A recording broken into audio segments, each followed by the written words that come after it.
We've had lots of questions, and today we're going to answer those questions like, how do I actually ask AI the right way? How do I know if AI is giving me real information and making it up?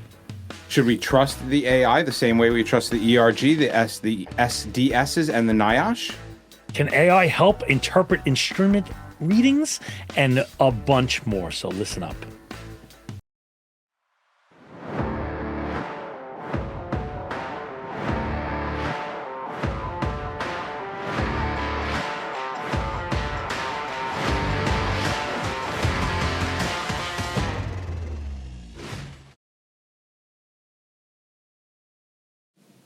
You know the worst part about arriving on a hazmat scene? Helmet hair. That yes, but also uncertainty. You have no idea what's in the air. Yes, and it's the assumption that it's just a chemical. Honestly, it just doesn't cut it anymore. You need answers fast. That's where Explorer comes in. Real-time chemical ID and quantification right in the field. Not just, yeah, it's probably something bad. It's going to tell you exactly what's there and exactly how much. So you can set up your safety zones like an adult and not a rookie who's guessing where to put the tape. You've got defensible, quantitative data in seconds, which is going to make your decision-making a hell of a lot easier. So no more waiting around for an answer, just a solid, life-saving intels. Check them out, Explorer. Check out the Explorer and stop guessing. Check out 908devices.com. You know what really stresses me out about hazmat calls? The part where everybody stands around saying, "It smells like burnt feet." Yeah, exactly. I don't know where I came up with that. Burnt feet. Oh, that's enough. I was hungry and now I'm not. Do burnt feet smell different than burnt hands? I don't know. Clearly you do.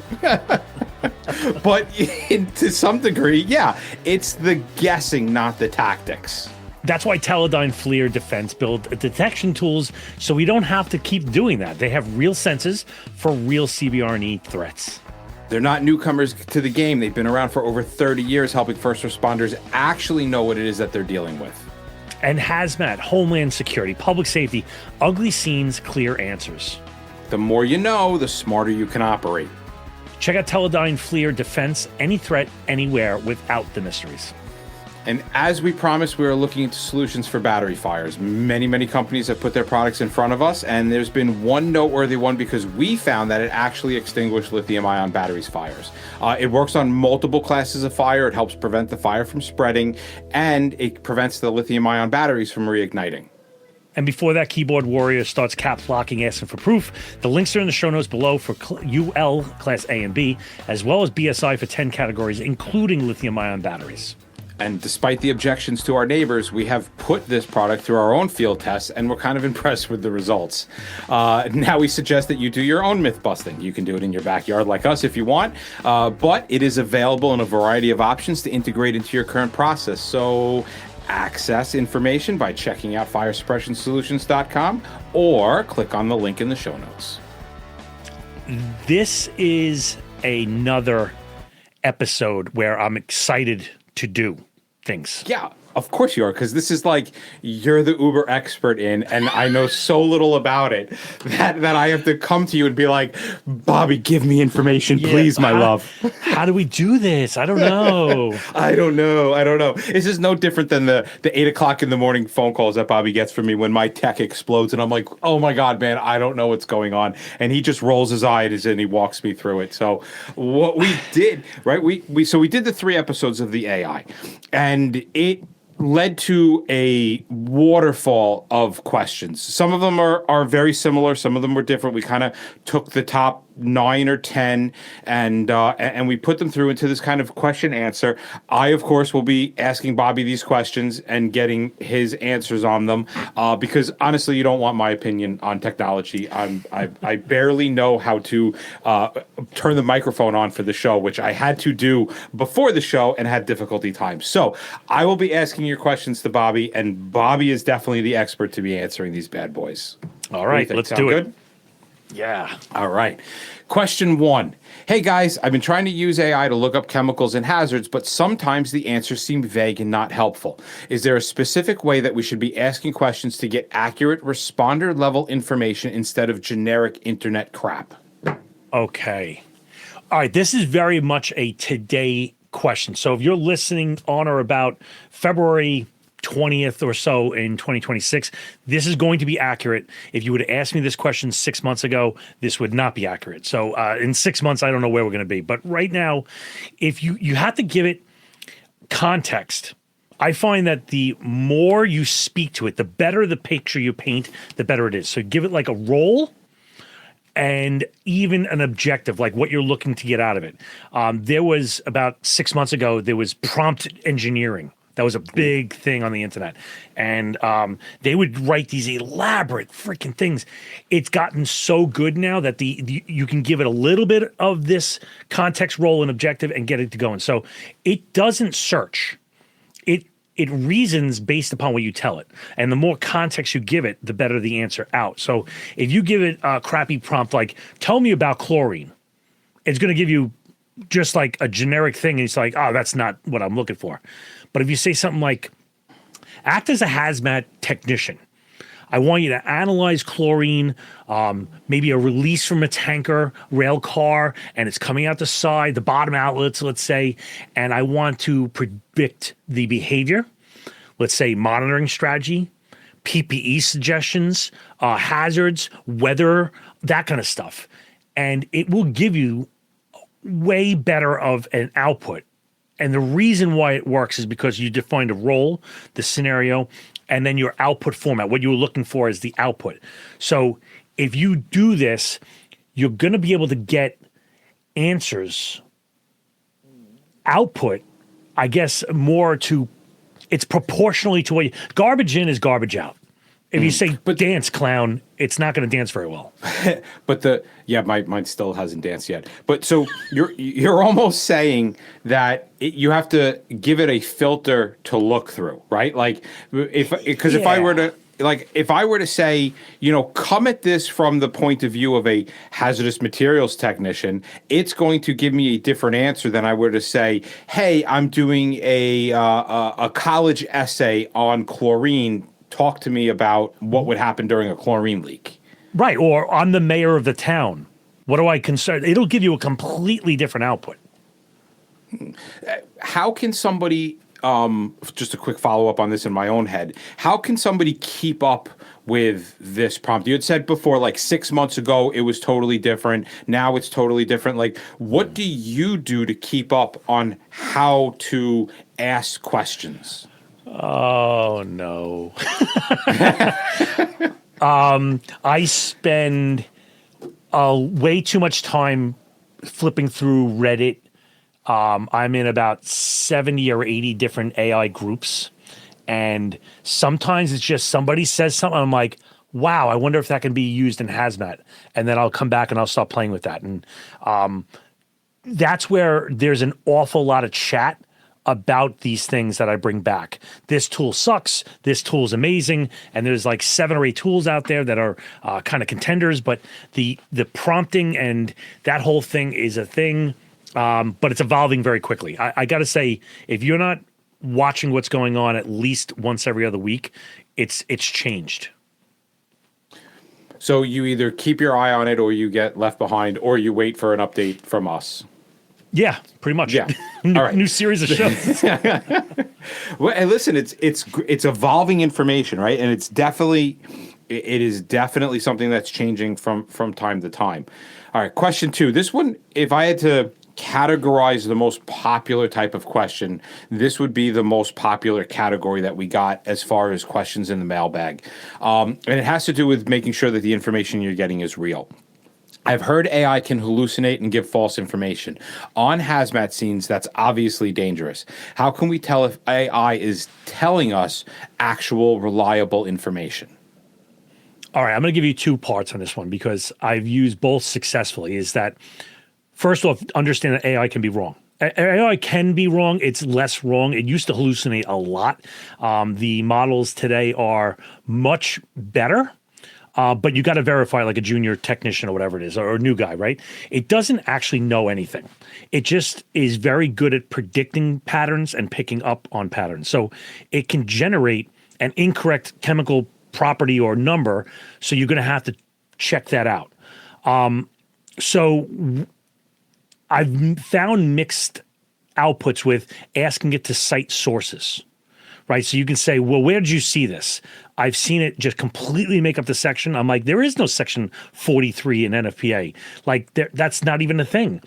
But what I have been good with is you get the output in one, cut and paste that into a fresh chat or whatever it is, and then say, is anything factually incorrect in this? In a completely different one. So now you're talking to a completely different bot and you say, is this incorrect? And it'll either say, yeah, most of this is right. Here's where it's wrong. That's a possibility.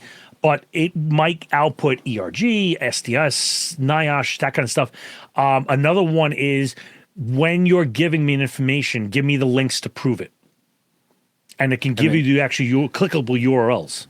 Have you ever had like a URL that didn't exist? Like it just made up the URL? Yep. And I actually got one time rickrolled. No, did you really? By AI. Yeah, I got rickrolled by AI. I was asking it something that wasn't hazmat-y. And I asked it something like, where can I find this cabinet and something like that? It's like, oh, you can get it right here on like Wayfair. And I was like, I clicked it and I was like, I come back and I'm like, you son of a bitch. And it's like, gotcha. And I was like, oh, you son of a... That is great. I have yet to be rickrolled. All right. Yeah. Question 3. I think this kind of lands in the same lines, but it's a little more focused in the question. So if AI gives me isolation distances or PPE recommendations, should I trust it the same way I would trust the ERG and the SDS or treat it differently? Now, I put this one on here because I kind of had an issue with the way it was phrased because the ERG and the SDS, they don't give PPE recommendations, right. But I wrote back to that guy and I clarified that. But the general gist is, again, it's more along the trust issues. And in your experience in using it, how do you feel it relates to comparing with the ERG and SDSs or NIOSH? It's just decision support. It's not an authority. You know, the books are still the books, and and there are ways to kind of harness AI to help you in this endeavor, but I wouldn't blankly put into an open source LM like ChatGPT or Gemini or something like that and go say, hey, I got this chemical. What's the PPE of choice? That's something I would not do. There are closed ones that I might do that with, and then cross-check their math, but it'll answer things like, what's the vapor density mean operationally, or how will this behave, or what would I verify next? You can do that, but I personally don't think I would take any PPE selection choices made by it blindly as a go. I would have to go then check its math manually. So you can't. Right. That's what I think a lot of people are looking for, the easy button, and it's not a thing. Yeah, because it would be like getting PPE selection from a friend over the phone. Like you're not there. I wouldn't. Right. You're not actually there. All right. Question 4. Can AI help us make sense of confusing readings from instruments like PID, Raman, FTIR, multi-gases, especially when the readings don't clearly point to one chemical? Oh, yeah. Yes, it can. Yeah, this is one of my favorites, is even in an open LM, and we are working on some stuff that will rock the world when we put this out. We've been working on it quietly. But yes, interpretation is very good. It's not a replacement. It is somebody like a sage-like, all-knowing PhD that you can have a chat with. But it can help explain PID readings. It can help cross sensitivities. It's insanely good with what readings to rule out. It might suggest a metering. What do I say? Metering, not profile, but metering the progression. Okay. Like, yeah, do this first, and then do this next, and then do this next. We saw that when we were testing, not to give too much information out, but we were testing our side project.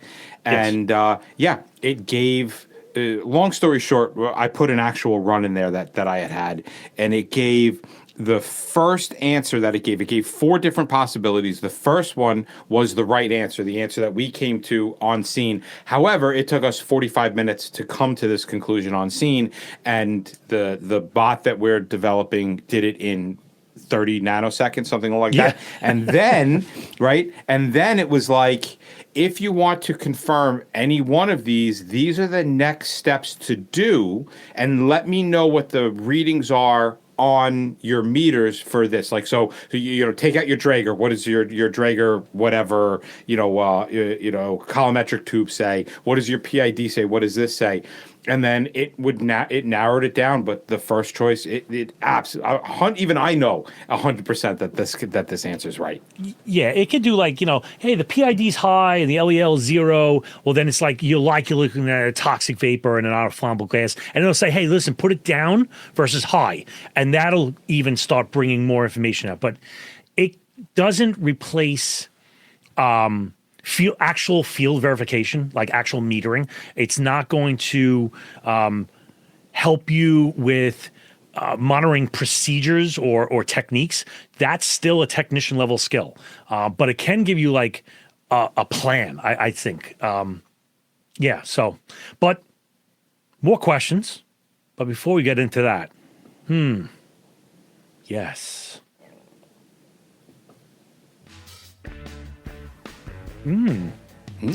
So today's episode is brought to you by Rigaku Analytical Devices, who are the folks who have been perfecting the 1064 nanometer Raman longer than some of you have been doing hazmat. That is very much true, and it's sad that we can remember a pre-Raman hazmat. They just launched their 4th generation hand analyzer, the Icon X, built specifically for the real-world stuff that we deal with and struggle with on a regular basis. So we're talking dirty powders, mixed materials, dyes, colors, all the things that make other instruments throw a temper tantrum. And it takes 1064 nanometer laser means reduced fluorescence, so you get fast, reliable chemical ID in under a minute instead of staring at a blank screen, wondering what's going on. And we're not talking about a couple changes under an old platform. This is completely new. It's not an upgrade. It is an entire toolbox in and of itself. It supports new accessories, including standoff analyzers, so you can kind of do your annihilation thing from a distance. And if you want an analyzer that's been evolving right along the hazmat world, check out Rigaku's newest Raman at rigakuanalytical.com. You know what else I hate? I love about the city. Well, I mean, it did give us a paycheck, but other than that, I can't really see much to love about cities. My favorite is the e-scooter gangs. Yes, because nothing screams hazmat like a moped with a battery that's about to go nuclear. Yeah, that's where Obexian FR saves the day. It's lightweight, it's mobile friendly, it's designed for first responders because the last thing we need is extra weight when things are heating up. And it's a third party tested to lower the toxic gases below the ideal H levels. Which means that you can actually breathe. I wouldn't recommend it, but you could actually breathe to put that scooter fire out. And if you need more, Obexian FR comes in by the pallet load or by certified poly drum kits. So when you pull up on scene and your butthole tightens and you think, oh my God, we're going to need a lot of this, they're there for you. So protect your team and your lungs. To go learn more, go to thehazmatguys.dgeo.com. That's thehazmatguys.dgeo.com. So on with the next question. Okay, question 5. I hope you're loving this episode. Oh, I am. I know you are. All right. So this kind of lands into the level of detail that AI can give. All right. So I'm asking AI about a hazmat incident. How much detail do I need to give it? For example, do I include things like container type, weather, readings? Will those contexts actually make a difference in the quality of the answer? Yes. I'm going to, and I don't remember who is the first or the second episode in this series, I warned of one little caveat with this. So giving containers, giving weather, giving readings, even the make, model, the sensor, the ID, the UN number, all that stuff, indoor versus outdoor, that all improves the accuracy of the thing. So like a bad prompt would be like, chemical spill, what do I do? Like, that's terrible. A good one might be, or a little more gooder, is like outdoor chlorine leak from a rail car. There's a light wind to the southwest. I got a PID reading at 10 parts per million, et cetera, et cetera. One of the things that you got to kind of watch out for is putting in things that I would say is operational security. Right. And I mentioned this in the episode, but I want to kind of bring this up again. Let's say you were to upload an image of a secure area and say, help me navigate this thing. That image is now part of the public record. Right. So when we do these things, try not to give like license plates away or UN, or maybe the, what the hell they call it? The code on the side of the rail car, like the license plate kind of thing. Yeah. You know, it allows it to simulate a real behavior. It has incredible abilities to do that. So it only works, again, garbage in, guard out, but it only can reason based upon the world that you describe to it. So the more information you can put in, as long as it's good information, right? Like sometimes certain people in our lives start a story and the story is 30 minutes and it could have been done in 3 sentences. Like or an email. Or an email, right. That kind of information is not particularly useful. We want to stick kind of with guy information, right? Yeah. All right, so predicting behavior. Let's dig into predicting behavior a little bit.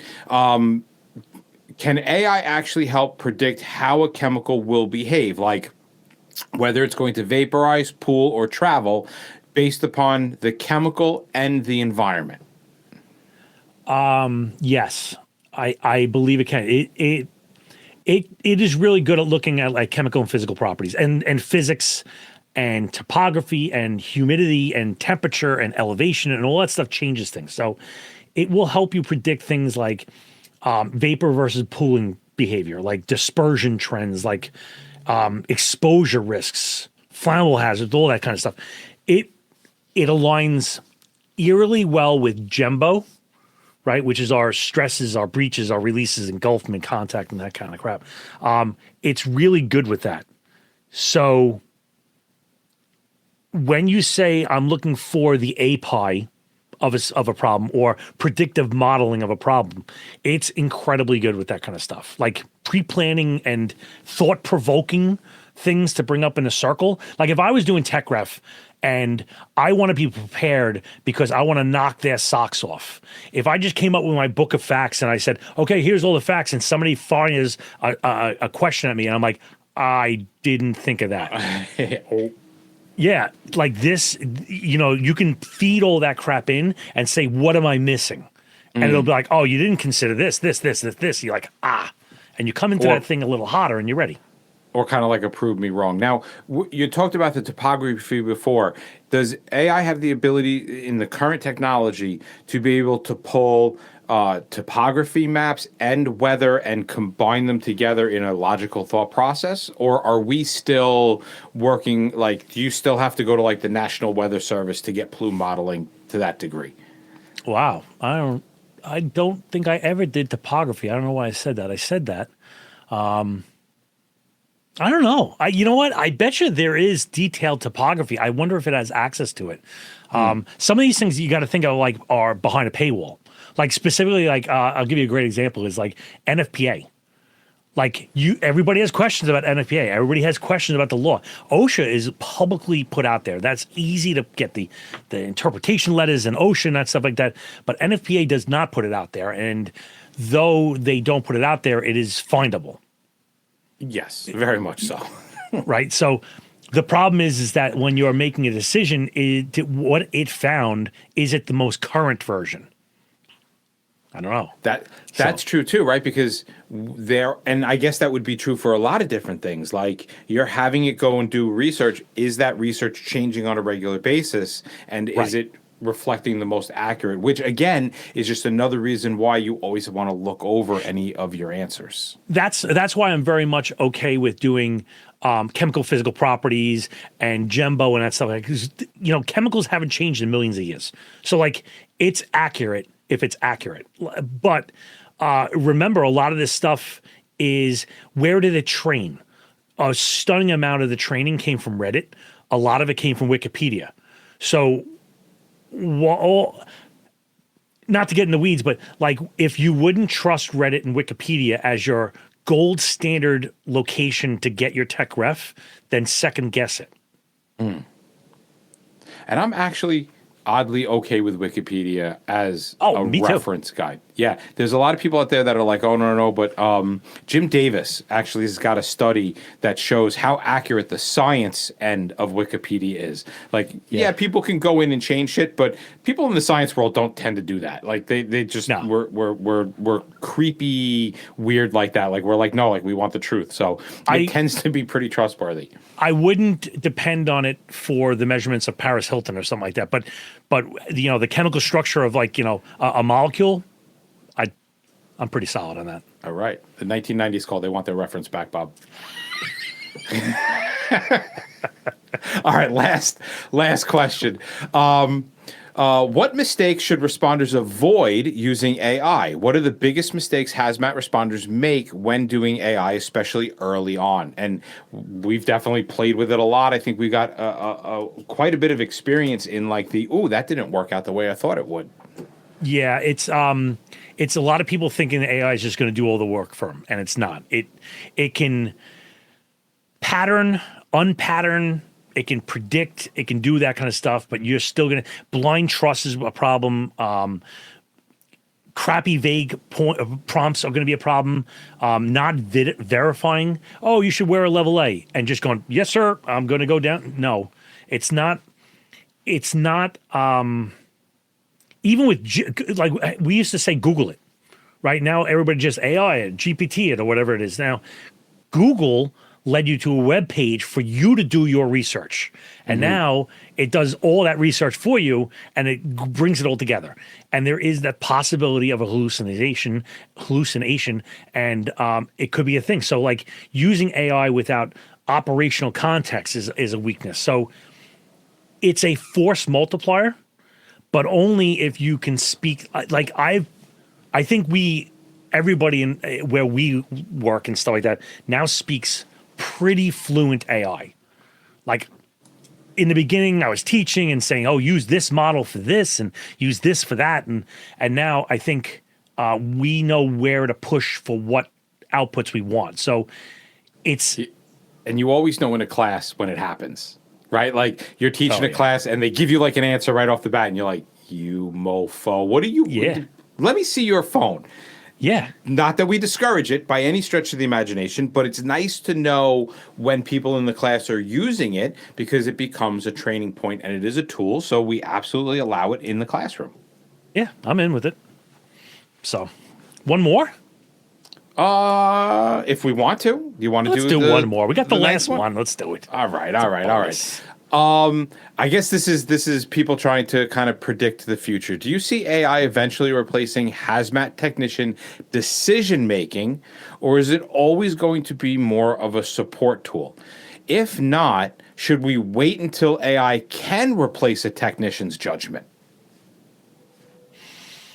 I think this is a very dangerous question. Not dangerous to put out there. I think it's dangerous because where I think it's going to go. Everybody's trying to make AI their pal. From a technician's point of view, it is a phone a friend, a force multiplier. I agree with that. Where I see a manufacturer, let's say I'm a meter manufacturer, me integrating AI to do more things for you, the technician, could be dulling the blade of the technician, I would say, and it enables, because now the machine does that thought process that I used to have to do. We just had a great conversation last night. What's the difference between operations and technician guy? Technician interprets the results. Well, if the meter does that, well, do you really need a technician? That starts to become a concern, right? Like we would never have thought that departments are trying to replace technicians with mission-specific operations level guys, but they are, and it's out there, and we're hearing about it multiple times. So if there's an argument to be made that a chief of department will turn around and go, well, we don't need a hazmat team, right? AI will do the interpretation. AI will tell us what to do, and then I'll use my mission-specific people to go do some random stuff that the AI has now interpreted. And I think that is definitely a very dangerous path to put that kind of judgment in there. Yeah, it's. I don't think it's. I don't think. I think it's inevitable. I think there's going to be people or departments that are going to say, this is the way we're going to do it, and this is how we're going to buy this meter because it has AI built into it. You're going to see AI-powered meters flooding the markets within the next 2 years. And I think it's going to be, depending on how they harness AI, it could either be really bad or really good. I'm hoping they're ethical, we'll say that, in how they harness it.